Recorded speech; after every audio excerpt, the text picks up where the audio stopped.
jako iż ciężko jest znaleźć większość informacji w jednym miejscu na temat jak samemu zorganizować wycieczkę na Maltę, postanowiłem nagrać ten filmik, który mam nadzieję pomoże nieco osobom, które chciałyby same zorganizować sobie taką wycieczkę. Jeśli znacie jakieś inne ciekawe miejsca na Malcie, środki transportu i tym podobne, to proszę dajcie znać w komentarzach. Ja podam tutaj informacje na temat pobytu, które ja poznałem i mogę polecić, ale to nie znaczy, że nie ma lepszych rozwiązań. Dlatego jeśli takie znacie, napiszcie w komentarzach. W ten sposób filmik będzie jeszcze lepszą pomocą dla podróżujących w tym kierunku. Nie będę was tutaj zanudzał historią wyspy czy jej klimatem, bo takich informacji jest dużo w internecie. Postaram się wam przekazać konkretne informacje, które mogą pomóc w organizacji wypadu na Maltę. Zacznijmy od transportu. Tutaj myślę najbardziej popularnym przewoźnikiem będzie Ryanair, ale warto też sobie sprawdzić, czy nie znajdziemy lepszej oferty innymi liniami lotniczymi. Ja najczęściej szukam lotów na stronie www.skyscanner.pl. Link znajdziecie w opisie. Kiedy znamy już terminy lotów, trzeba by było znaleźć jakieś zakwaterowanie. Tutaj opcji jest naprawdę dużo. Ja jeśli szukam hotelu, to najczęściej wybieram booking.com, ale tego typu stron jest masa, dlatego w tym przypadku nie ma jednego słusznego wyboru. Jeśli szukam apartamentu, to najczęściej wybieram airbnb.com. Jeśli jednak chcielibyście wynająć apartament załatwiając wszystko w języku polskim, to jest na Malcie firma, którą mogę polecić. Pracuje tam Agnieszka, którą znam osobiście jeszcze z Polski. Kontaktując się z nią telefonicznie, numer znajdziecie w opisie, możecie zamówić apartament, a także z nią zorganizować odbiór z lotniska czy nawet wynajem samochodu w atrakcyjnej cenie. Na hasło Łukasz dostaniecie u niej też mały rabat na wynajem apartamentu. W opisie też postaram się wrzucić link do jej oferty, tak żebyście mogli też zobaczyć zdjęcia apartamentów. Kiedy już znajdziecie sobie jakieś zakwaterowanie, to jest kilka sposobów, aby dostać się tam z lotniska. Najtańszym będzie zdecydowanie podróż autobusem. Już na lotnisku można kupić bilety na przyjazdy autobusami bez limitów. Mamy tutaj kilka opcji. Przejazd autobusem przez 7 dni bez limitów, dodatkowo transport promem do Valletty, a także 1 dzień podróży autobusami hop-on, hop-off. Cały pakiet kosztuje na dzień dzisiejszy, czyli kiedy nagrywam ten filmik, 39 euro za osobę.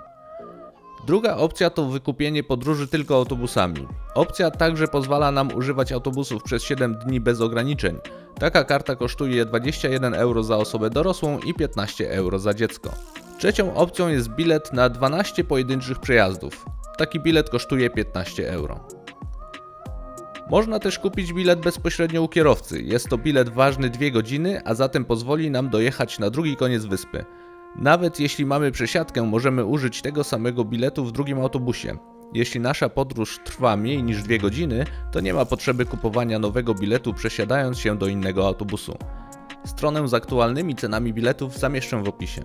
Na ekranie macie rozpiskę autobusów, gdzie i jakie kursują z i na lotnisko. Dodatkowo link znajdziecie też oczywiście w opisie. Innym sposobem na dostanie się z lotniska do hotelu lub apartamentu jest taksówka. Biuro taksi znajduje się przy samym wyjściu z lotniska. Można tam kupić bilet, z którym udajemy się do stojących przed wejściem taksówek. W ten sposób wiemy, ile zapłacimy za podróż i nie będzie żadnych niespodzianek na miejscu. Ceny oczywiście są różne w zależności od miejsca, w które chcemy dotrzeć. W opisie zamieszczam link z listą miejscowości oraz cenami za taksi. Kolejną znaną mi opcją podróży z lotniska lub z powrotem na lotnisko jest firma transportowa, którą poznałem na miejscu i z nią właśnie wracaliśmy na lotnisko. Jest to firma Jason's Cabs. Transport z drugiego końca wyspy na lotnisko o 4 rano kosztował 22 euro, zatem wychodzi taniej niż taksi. Transport można zamówić telefonicznie lub mailowo. Ceny znajdziecie na stronie, do której link zamieszczę także w opisie. My naszą przygodę zaczęliśmy w miejscowości Sliema w hotelu Bayview Hotel. W tym hotelu zdecydowanie warto dopłacić do pokoju z widokiem na morze, gdyż widok jest naprawdę piękny.